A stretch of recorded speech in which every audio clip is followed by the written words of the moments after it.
Bom dia a todos. Estamos muito felizes de estar mais uma vez aqui para a gente meditar na palavra. Muito feliz pela volta do pastor Paulo. Enfim, e a gente vai meditar um pouquinho hoje no que Deus tem falado conosco esse mês acerca dessas 5 ideias que transformaram, que reformaram o mundo. Eu queria convidá-los a abrir suas Bíblias em 1 Coríntios, capítulo de número 3.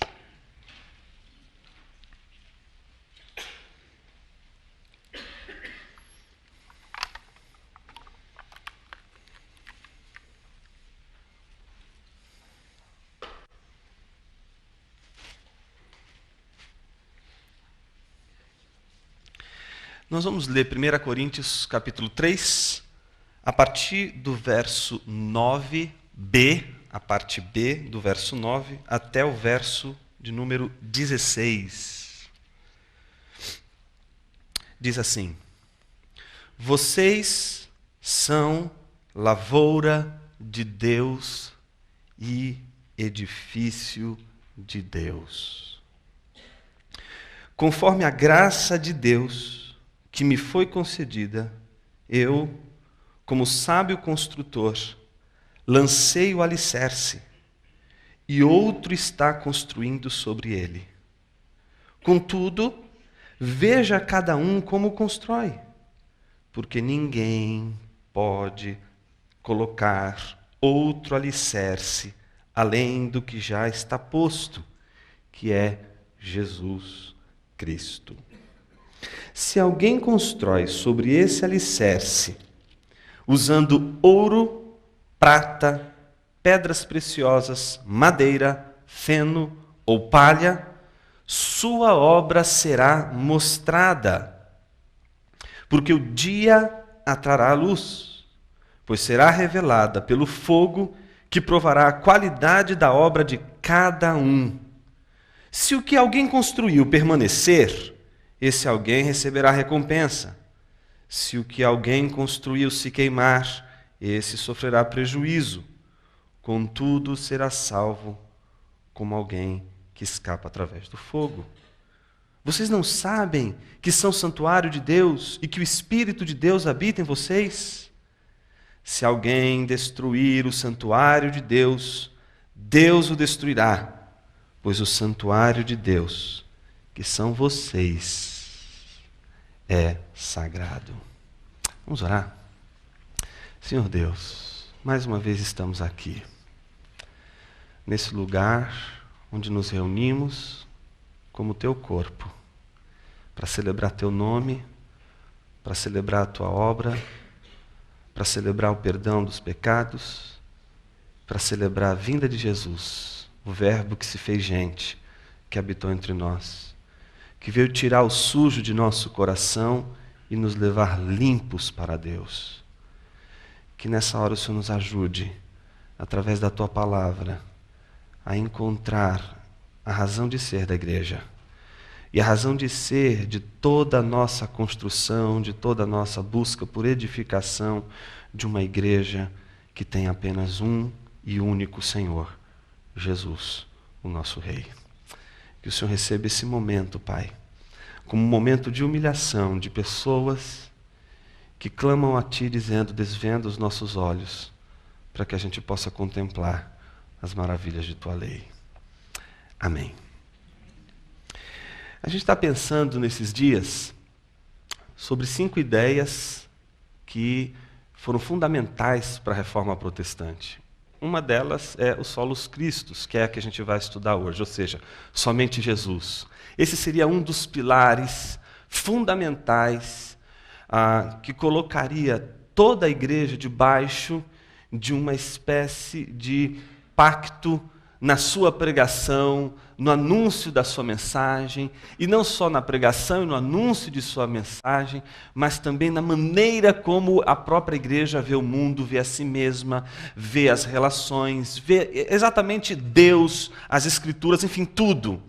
Cristo, então, como sendo aquele pelo qual a gente constrói toda a nossa vida e espiritualidade.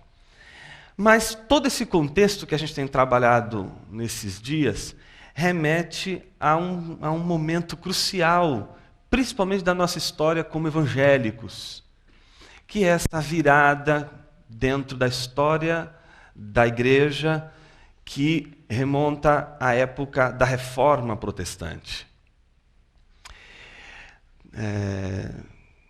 A gente comemora no mês de outubro a Reforma Protestante. O mês de outubro é um mês de celebração da Reforma Protestante. Em especial, dia 31 é o dia que a gente comemora o dia da Reforma. E por quê? Porque no dia 31 deste mesmo mês, mas de 1517, Lutero pregou 95 teses contra as indulgências. Uma espécie de prática dentro da igreja que não correspondia com o Evangelho, que não correspondia com a obra de Jesus. Uma vez que você aceita que a obra de Cristo Jesus foi suficiente, não é necessário fazer mais nada para agradar Deus. A gente viu isso há um tempo atrás. Deus ele já nos aceitou através da obra de Cristo Jesus. Então, não há nada que você possa fazer, não há uma obra que você possa realizar que garanta o que você já recebeu por graça. No entanto, Lutero, junto com toda uma história de reforma, de desejo de reforma dentro da igreja, de rever essa postura dentro da igreja e essa prática na igreja, nesse dia, que foi um dia emblemático, ficou conhecido como o dia em que ele publicou 95 teses contra esse tipo de comportamento, contra essa espécie de prática, a famosa prática das indulgências. E aí, por causa desse dia, a gente acabou comemorando o dia da reforma e fazendo dele o dia da reforma, porque consideramos que essa foi a atitude mais forte de Lutero. No entanto, cerca de um mês e meio antes, ele também publicou outras teses, 97 teses, gostava de fazer tese ele. 97 teses. Mas o curioso é que essas 97 teses que ele publica, exatamente no dia 4 de setembro de 1517, são teses não contra uma prática da igreja, mas contra uma forma de pensar da igreja. São 97 teses contra a teologia escolástica.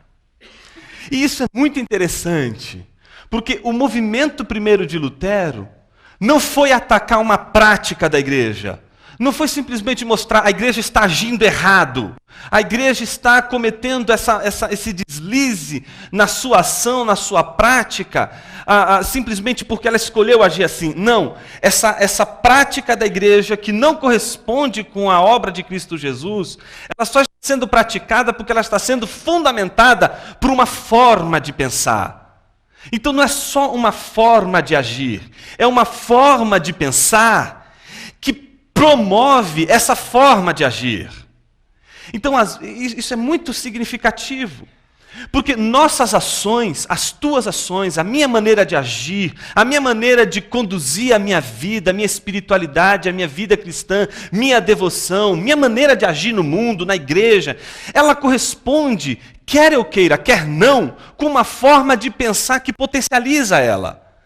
Então eu tenho crenças, eu tenho um jeito de pensar, eu tenho uma maneira de pensar, e porque eu tenho essa maneira de pensar, é que eu ajo de tal ou tal forma.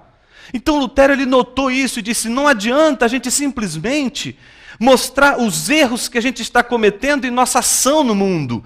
A gente tem que pensar exatamente o que está viabilizando essas ações. E é sempre um pensamento, é sempre um jeito de pensar. Toda a reforma que Lutero vai propor para a igreja vai ser uma reforma que, antes de ser uma mudança na prática, vai ser primeiramente uma mudança na nossa mente. A conversão é uma coisa tão interessante, porque às vezes a gente pode reduzir a conversão a uma espécie de mudança de pragmática, mudança de linguagem, mudança de jeito de falar. É a pior maneira de se entender a conversão. Porque aí o sujeito acha que ele é convertido porque ele não fala mais palavrão, ou porque ele não faz determinadas coisas, ou porque ele não age mais assim ou assado. Então por isso ele é convertido. Mas a conversão não pode ser uma mudança meramente em nossas ações.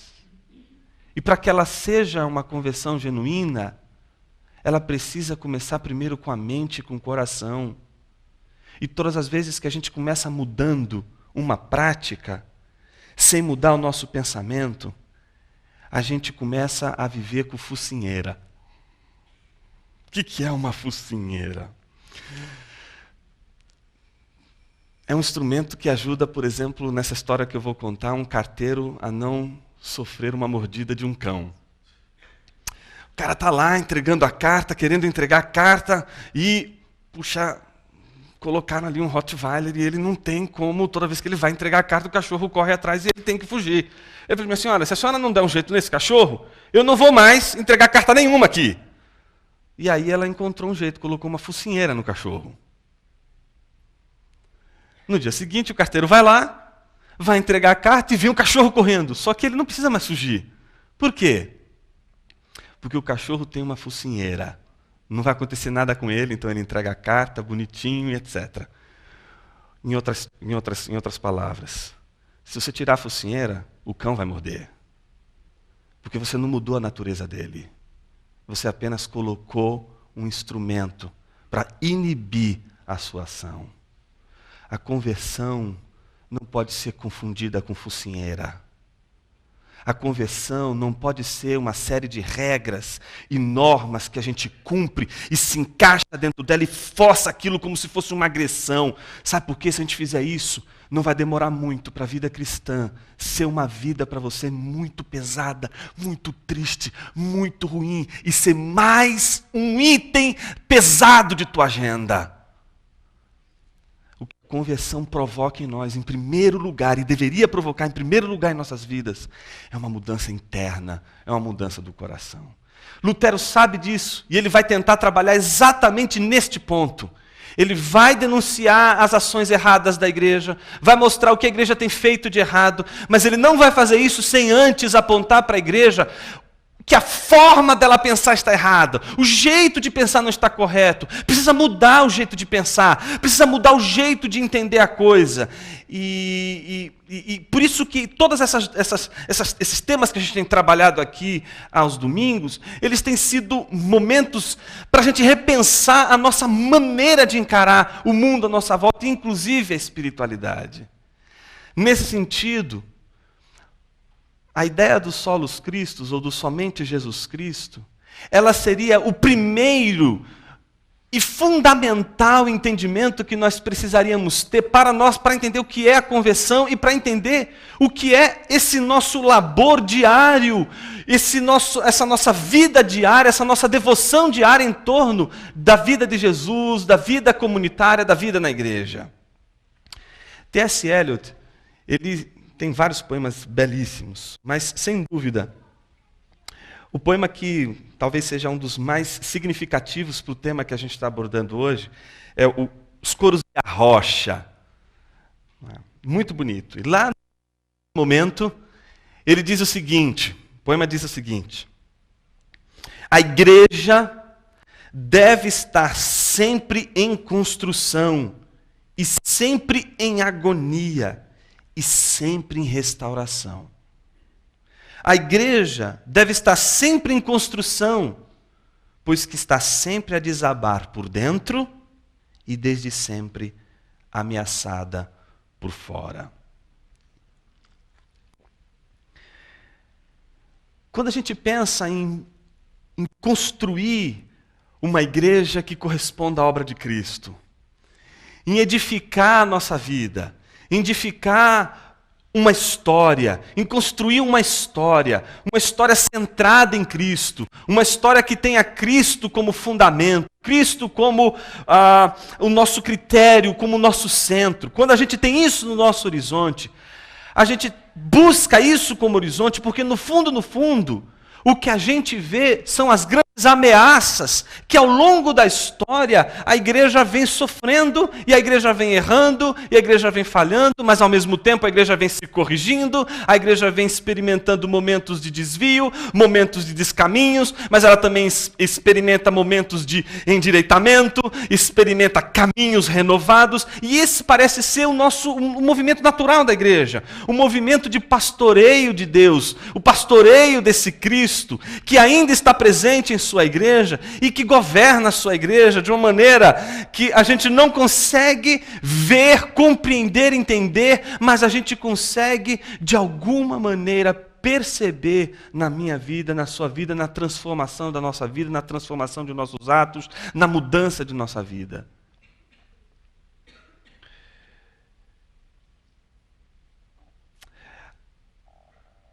A ideia de construção da igreja, um teólogo chamado Hermann Ridderbos, ele diz isso quando ele faz um estudo sobre a teologia de Paulo. A ideia de construção da igreja, essa ideia de construir uma igreja, que em primeiro lugar vai pensar a conversão do ponto de vista do pensamento, do coração, e depois vai tentar ver quais são as suas ações, como ela está agindo, como ela está vivendo a vida. Ele diz o seguinte: a ideia de construção da igreja se baseia no conceito que aparece com frequência no Novo Testamento, no qual a igreja, veja só, é casa, santuário, edifício de Deus. Sobre a edificação da igreja, ele continua dizendo, pode-se dizer o seguinte, de acordo com o que Paulo fala em suas epístolas, deve ser vista como uma obra fundamentada exclusivamente em Cristo, e 2, uma obra contínua.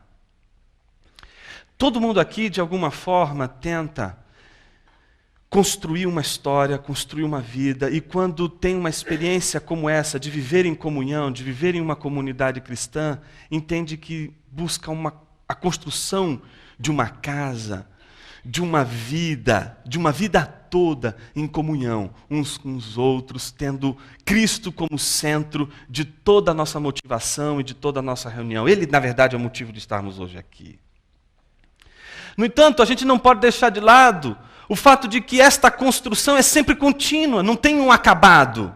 Não tem uma hora em que a gente diz assim, acabou, não precisamos fazer mais nada, não precisamos repensar nossos caminhos, isso aqui está muito bom, isso aqui está resolvido, eu sou convertido, já tenho experiência, não preciso repensar meus caminhos, não preciso repensar minhas atitudes, porque já está tudo determinado, tudo acomodado de uma maneira muito apropriada. Só que muitas vezes a gente pode simplesmente perceber ao longo da vida que toda essa nossa história, toda essa nossa construção, toda essa nossa maneira de conduzir a nossa vida, ela pode estar comprometida justamente porque perdemos a nossa ligação com o fundamento. Quando Jesus ele termina de contar o Sermão da Montanha, ele conta duas histórias.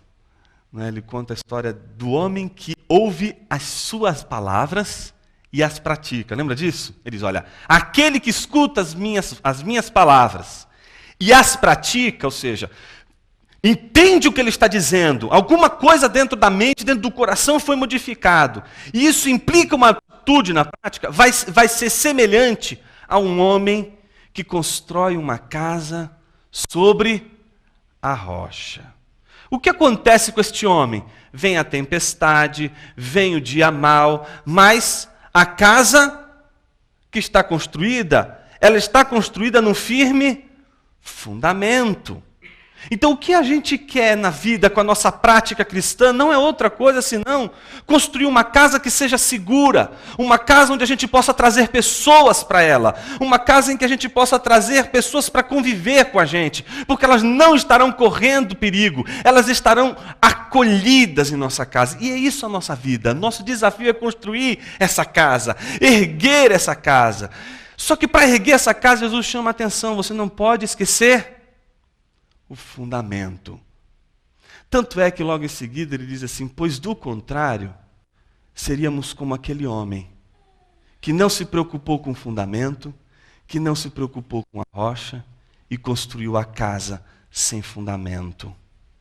Veio a tempestade, veio o dia mau e a casa caiu. Se você olhar as duas casas, uma do lado da outra, você não vai ver diferença nenhuma entre uma e outra. Imagine duas casas iguais. A diferença é no dia da tempestade. A diferença é no dia mau. Sabe por quê? O fundamento não aparece. O fundamento não é visível. Em outras palavras, o que eu estou tentando dizer? Que para a gente construir a nossa vida, a nossa devoção, a nossa caminhada cristã, em vez de se preocupar com a casa, em vez de se preocupar com a superestrutura, a primeira coisa que a gente tem que se preocupar é com o fundamento. E o fundamento não aparece. O fundamento é você primeiro cavar fundo. A primeira ação é você cavar fundo. A primeira ação é você buscar um lugar para você se apoiar, um ponto de apoio. E para isso a gente vai ter que sumir. A gente vai ter que desaparecer. Porque a gente está cavando, a gente está buscando um fundamento, a gente está buscando uma raiz, a gente está crescendo para baixo. E não é legal crescer para baixo. Porque você olha e se diz assim, puxa, cadê a sua casa? Eu falo, não estou fazendo casa ainda, eu estou só cavando. Pô, mas cadê a casa? Bom, mas eu estou cavando. Então a gente não consegue lidar com essa ansiedade. E fala, não, puxa vida, eu quero mostrar logo a minha casa. Eu quero mostrar para todo mundo que ela está construída, que meu cristianismo está sólido, que eu entendo a doutrina, que eu entendo a teologia, que eu já tenho já viu esse papo? Tenho 30 anos de igreja. Sou desde pequeno da igreja. Né? Nasci na igreja. Né? Antes que meu pai me formasse, eu já era batista. Então, a gente é fã de dar essas desculpas, não é? E a gente acha que a nossa tradição, a nossa história e nosso conhecimento teológico faz a gente ser alguém super bem preparado para a tempestade. Você sabe por que a gente perde a nossa casa na tempestade? Porque não existe coisa mais forte do que o ceticismo.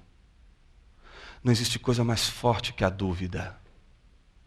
E quando a gente coloca toda a nossa casa no fundamento da nossa razão, da nossa racionalidade, da nossa experiência, da nossa história de vida, do nosso conhecimento das doutrinas e das passagens bíblicas, e conhecendo todos os meandros e caminhos da igreja, história da igreja, da denominação, etc. Quando a gente aposta tudo nisso, no dia da tempestade, isso não consegue vencer nossa dúvida, nosso ceticismo, nossa incredulidade. Porque o papel mais importante, a tarefa mais importante foi preterida, que é a tarefa de prestar atenção no fundamento. E quando a gente constrói uma casa sem fundamento, sabe o que acontece? Não é só você que está correndo risco no dia da tempestade. Está correndo risco todas as pessoas que vivem junto com você. Viver a comunidade cristã, irmãos, não é viver uma ideia de isolada. Me converti, o cara vira um crente, pronto. É uma coisa assim que os caras pensam. Ele virou crente. Cara, a gente só se torna comunidade de Cristo e experimenta a conversão quando a gente, de fato, se converte para a vida comunitária. Para a vida em comunhão, para viver em comunhão, para construir uma casa onde pessoas possam viver juntas. Por isso, pequeno grupo é importante, porque a gente não vive a vida cristã sozinho. Você precisa de pessoas que possam servir para você como Natã serviu a Davi no dia mau.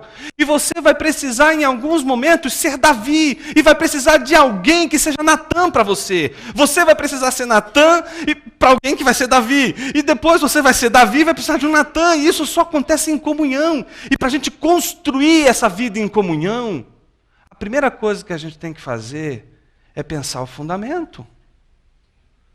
Como a gente vai construir essa casa? Onde a gente vai construir essa casa? Por isso eu queria enfatizar o versículo 11 de 1 Coríntios 3, que é esse texto que a gente leu no início. Paulo, quando escreveu aquela passagem que a gente leu no início, Ele escreveu no contexto em que a igreja estava cheia de corintiano. Os caras estavam dividindo a igreja. Brincadeira.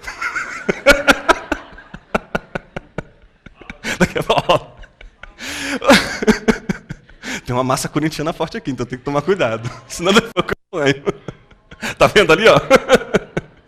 Mas vamos pensar o seguinte, os coríntios, né, estavam criando vários problemas para Paulo, vários problemas. Paulo tinha fundado essa igreja, mas no exato momento em que ele escreve essa primeira epístola, ele não está na igreja. Mas ele recebe relatórios dessa igreja. Relatórios de dois tipos, basicamente. Um é de ordem moral, desde incesto a prostituição, coisas de extrema miséria moral, de mesquinhez também, do ponto de vista moral, estava sendo vivenciado pelos membros daquela igreja. Mas não era só um problema moral, a igreja também estava vivenciando problemas teológicos, questões teológicas. E elas começaram a questionar, em primeiro lugar, a autoridade apostólica de Paulo. Começaram a questionar exatamente o que Paulo havia dito, as coisas que Paulo havia pregado, aquilo que Paulo tinha feito.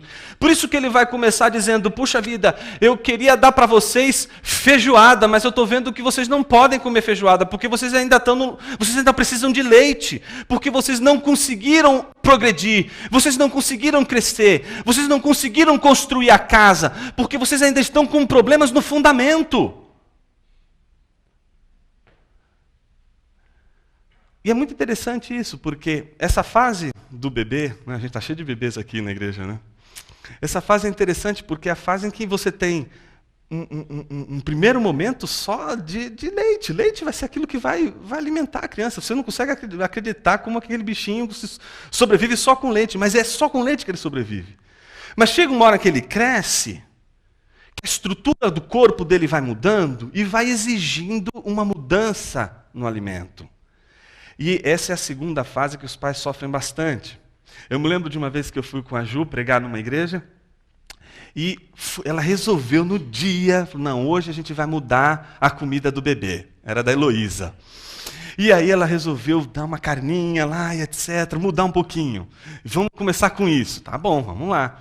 E ela adorou. Heloísa ficava com os olhos brilhando, lembro como se fosse hoje, como ela se deliciou com aquela comida. E aí a gente foi para a igreja.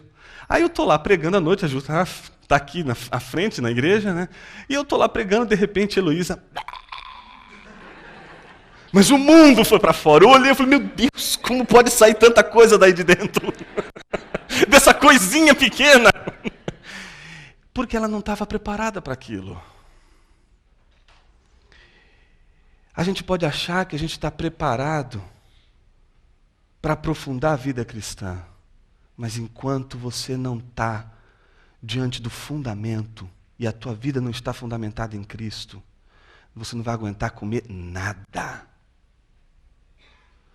A primeira coisa mais importante da nossa caminhada cristã, que vai permitir que a gente possa comer outras substâncias, comer algo mais forte, é, em primeiro lugar, fazer o dever de casa.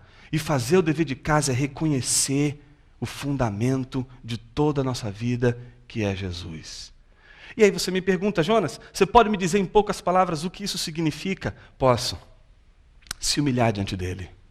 Chamá-lo de Senhor. E não só chamá-lo de Senhor. Tratá-lo como Senhor. Viver a vida tendo Jesus como Senhor de tudo. Reconhecendo o senhorio de Cristo sobre todas as coisas. Reconhecendo que este fundamento que você está construindo toda a tua vida, este fundamento é o Rei do universo, é o Rei de sua vida, é o soberano de nossa vida, é o soberano da igreja, é o Rei da igreja. E isso parece ser muito simples, mas não é.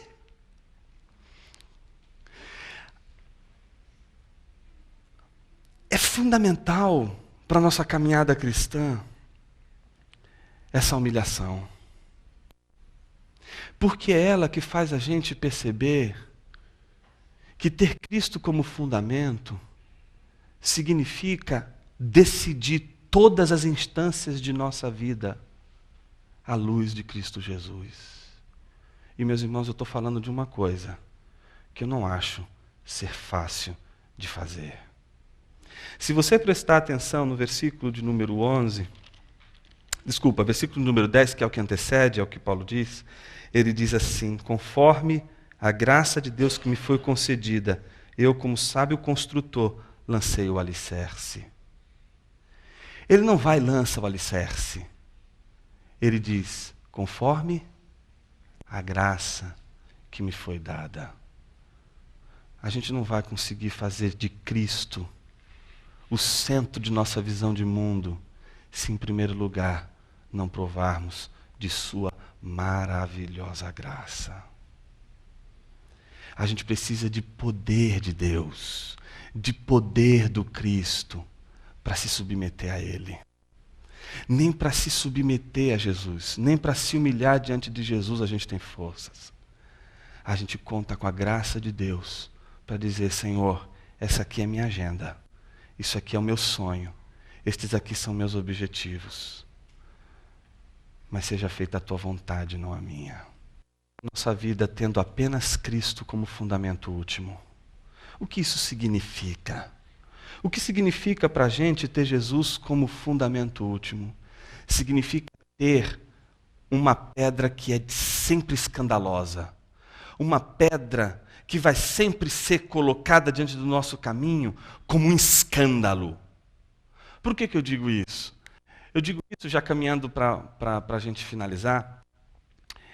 Eu digo isso porque a gente hoje, quando pensa exatamente em construir toda a nossa vivência baseada em Cristo, a gente não para pensar o que isso significa.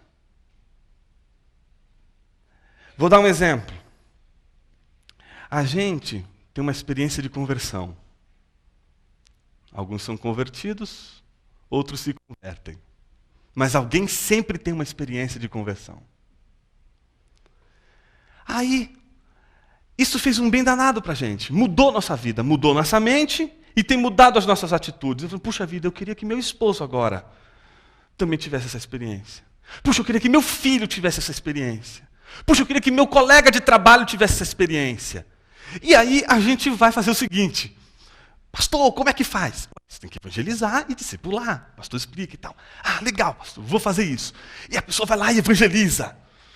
E quando ela lança a primeira palavra de evangelismo dela, que é Cristo Jesus, anunciar o que Jesus fez, a obra que Ele fez e que ela considerou tão maravilhosa o que Jesus fez na cruz, porque foi a cruz que fez a gente se apaixonar por Jesus de uma maneira intensa, incrível, e fazer dele o fundamento da nossa vida. E aí, de repente, a pessoa olha para a gente e fala assim, você está maluco? Você está louca? Você está querendo que eu vá lá para a igreja para ficar ser mais um carolinha? Não, eu não nasci para isso. Se você quiser, vá você, mas eu não. Aliás, Cristo para mim não passa de um homem que ensinou algumas coisas interessantes, mas esse negócio que você veio falar que ele é Deus, não vim com essa história para cima de mim. Eu não estou preocupado tanto com essa pessoa, estou preocupado com você. Porque depois disso, não é só um balde de água fria. Você fica com uma vontade, em primeiro lugar, de pular no pescoço do cara. Como você fala assim de Jesus Cristo?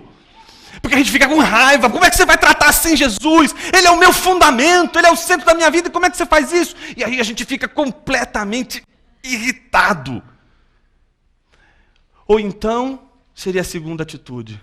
E essa é mais comum. Quando as pessoas que falam contra a verdade que você está fundamentando toda a tua vida, são pessoas que você ama profundamente. Quando pessoas que você ama profundamente, elas reagem de uma maneira muito contrária à mensagem do Evangelho, você se sente ferido, porque elas vão usar palavras que vão te agredir. E eu vou dizer para você, ainda bem. Mas Jonas, eu pensei que você ia falar, não fique ferido, não vou falar não. Jesus não disse isso. Jesus disse algo bem assim para os seus discípulos. Não me peçam para que eu tire vocês do mundo. Não foi para isso que eu vim. Mas eu vou livrá-los do mal. Na verdade, eu envio vocês como ovelhas no meio de lobos. A teologia da prosperidade fez tão mal tão mal para a nossa cabeça, que quando a gente olha para um texto como esse, a gente consegue vitória nele. Eu fico imaginando o cara pensando, Deus me mandou como ovelha no meio de lobos. Se o cara tem uma cabeça totalmente voltada para a teologia da prosperidade, a cabeça dele assim, quando ele vê os lobos, ele... parece super ovelha aqui. E o cara vai batendo nos lobos, né?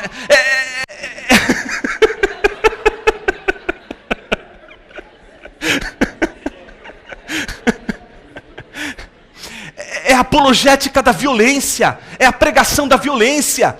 O cara vai pregar o evangelho e diz assim, aceita ou senão você vai para o inferno. Então a gente encosta o cara na parede quase que com uma arma, e mostrando para ele, ou você aceita essa verdade, esse fundamento último, ou então você vai para o inferno. Jesus não te chamou para agredir ninguém. Jesus te chamou para ser ovelha. E ovelha no meio de lobos, elas vão ser machucadas.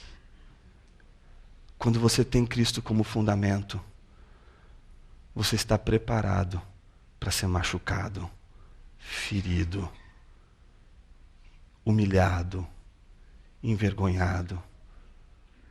Por que eu estou dizendo tudo isso? Porque às vezes a gente pode ficar anos e anos na igreja, achando que o que a gente conhece já é bom. Mas se Cristo não é o fundamento, nessas horas a gente vai ou partir para cima, ou vai oferecer um evangelho terapêutico. Um evangelho que o cara vai dizer, não, eu concordo, lá no budismo diz isso também. Legal, então é isso. Muito bem. A gente vai oferecer um evangelho que de alguma forma as pessoas nunca vão discordar. Porque no fundo, o que a gente está querendo é ser aceito. Mas o evangelho coloca o machado na raiz. O evangelho coloca a gente debaixo da mensagem do escândalo. Às vezes a gente quer oferecer um evangelho palatável, bonitinho. Você está dizendo para o cara o seguinte, olha, tudo que você acreditou na tua vida até agora, esquece. O fundamento último é Jesus. E você quer que ele te aplauda? O cara viveu a vida dele acreditando XYZ. Você diz, XYZ não vale. O que vale é Cristo. E você quer que ele bata a palma para você? É claro que ele vai te odiar. É claro que ele vai ficar com raiva. É claro que ele vai ficar incontrolável. E por isso que a gente tem que ser como ovelha. E deixar o lobo fazer o seu trabalho. Porque é assim que lobos se transformam em ovelhas. A gente precisa se dar como ovelha. A gente precisa se doar como ovelha. E para isso a gente não pode ficar com, puxa vida, ele não gostou do evangelho porque o evangelho fala de uma verdade absoluta, de uma verdade última. Eu queria terminar com Mateus 27, do 27 ao 31. Uma das passagens mais irônicas de Mateus. Mateus é um dos escritores mais irônicos da Bíblia. E ele faz questão de mostrar... Um dia a gente vai fazer uma coisa como essa. Trabalhar as ironias de Mateus. Vocês vão ficar impressionados. Do começo ao fim, como Mateus é irônico. Mas essa é uma das ironias mais incríveis que ele construiu no texto dele. Mateus 27, do 27 ao 31, diz assim. Isso aconteceu depois que Jesus... Pôncio Pilatos apresenta Jesus. Vocês querem Barrabás ou Jesus? E o povo pediu para que soltasse Barrabás. E aí, logo em seguida, o que Pôncio Pilatos faz? Pede para que Jesus seja açoitado. Açoitam Jesus. E depois de açoitarem Jesus, os soldados levam ele para o pretório. E aí acontece exatamente esse evento. Então, os soldados do governador levaram Jesus ao pretório e reuniram toda a tropa ao seu redor. Tiraram-lhe as vestes e puseram nele um manto vermelho. Fizeram uma coroa de espinhos e a colocaram em sua cabeça. Puseram uma vara em sua mão direita e, ajoelhando-se diante dele, zombavam. Salve, rei dos judeus! Cuspiram nele e, tirando-lhe a vara, batiam-lhe com ela na cabeça. Depois de terem zombado dele, tiraram-lhe o manto e vestiram-lhe suas próprias roupas. Então, o levaram para crucificá-lo. Jonas, onde está a ironia nesse texto? A ironia está no fato de que Jesus é rei mesmo. E eles estão colocando uma coroa de espinhos como se ele não fosse rei, mas só que ele é rei. Eles estão dando para ele um caniço como se fosse um cedro, como se ele fosse um rei. Mas ele é rei. Eles colocam um manto sobre ele, como se ele fosse um rei. Mas o problema é que ele é rei. Constroem uma coroa de espinhos, cada espinho com cerca de 10 a 15 centímetros, e colocam em sua cabeça como se ele fosse um rei. Só que ele é rei. E aí todos eles se prostram diante de Jesus. Todos os soldados que haviam açoitado Jesus e que terminaram todo esse momento cuspindo na face de Jesus, cuspindo na face de Jesus e cuspindo na face de Jesus, agora estão prostrados diante dele, dizendo: salve, rei dos judeus, como se ele fosse o rei dos judeus. Só que ele é rei. Essa é a nossa mensagem. A gente não tem o que fazer com mais. O que aconteceu mais ou menos com a gente foi o seguinte: Deus te deu uma mensagem que não é popular e diz assim: olha, com isso que você vai ter que ganhar 1 milhão de pessoas. Seria muito mais fácil se ele desse uma mensagem muito simples e que fosse confortável para todos os seres humanos, e todos os seres humanos se sentissem acolhidos e dissessem: puxa, que maravilhoso é isso! Mas acontece que o Evangelho ele é escandaloso. O Evangelho é irônico. Ele nos apresenta um rei que o mundo não quer ter como rei, que o mundo ridiculariza, que o mundo olha para ele e diz: tá, você é rei. E se falar que é rei, vai ser sempre ironicamente. Mas só que ele é rei, ou não? Como é que uma igreja reage diante do senhorio de Cristo Jesus, diante deste senhorio de Cristo Jesus?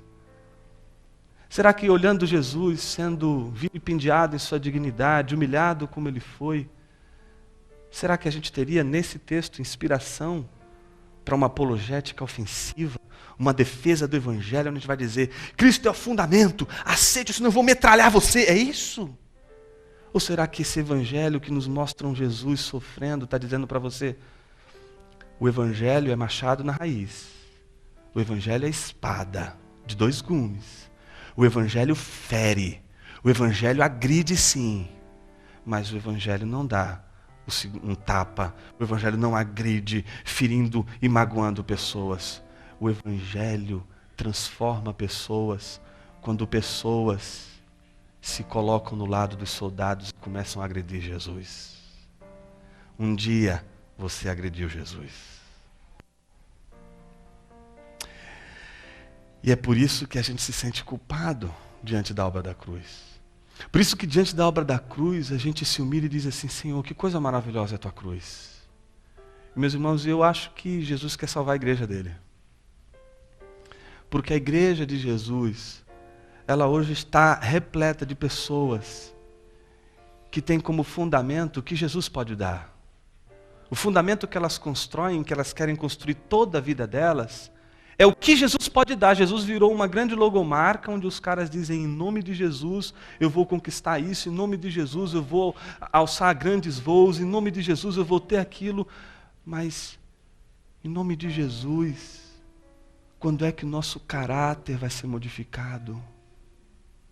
Quando é que eu vou ser um esposo, uma esposa que ama e cuida de seu cônjuge?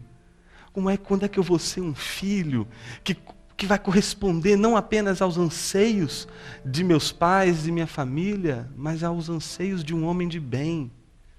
Quando é que a gente vai ter a experiência desse fundamento que modifica aqui dentro? Se Jesus se apresentasse como um grande imperador hoje, a gente poderia se curvar diante dele facilmente. Ou então, se ele aparecesse como ele apareceu aqui, a pergunta é: quem de nós ajoelharia diante dele com o rosto esfolado, com a cabeça sangrando, sendo ridicularizado pelo mundo? Deus nos deu esse fundamento. Você sabe que Lutero ele disse o seguinte: a melhor maneira de mudar isso vai ser trocando a teologia da igreja. E ele dizia, a maneira da igreja pensar, e ele trabalha isso nas 97 teses, é dizendo que o homem pode e é suficiente para conhecer Jesus. Desculpa, para conhecer Deus. Lutero vai dizer, não. Essa é a teologia da glória. Jesus ofereceu para a igreja a teologia da cruz, onde tudo tem que ser visto a partir da cruz. E a pergunta é, somos capazes de adorar um Deus humilhado? Somos capazes de adorar um Deus que não vai ser querido por todos, que não vai ser desejado por todos? Somos capazes de nos curvar diante de um Cristo que não vai ser querido e bem-quisto por todos? Se você se curvar diante dele como o Senhor de sua vida, se você se curvar diante dele dizendo somente Cristo, somente Cristo, somente Cristo, você estará se curvando diante de um Deus que se humilhou, mas que ao mesmo tempo convoca todos aqueles que o seguem a fazer o mesmo que ele fez. A vontade que a gente tem quando vê Jesus ser humilhado é de fazer como Pedro, pegar a espada e arrancar a cabeça do cara, porque na verdade Pedro é desastrado, né? Ninguém faz assim, olha, eu vou pegar a espada e vou mirar na orelha, e vou arrancar só a orelha, pá! Não, o cara foi para mirar a cabeça mesmo, para arrancar a cabeça, aquele é ruim de espada, e arrancou só a orelha. A vontade é essa, mas o que Jesus diz a Pedro?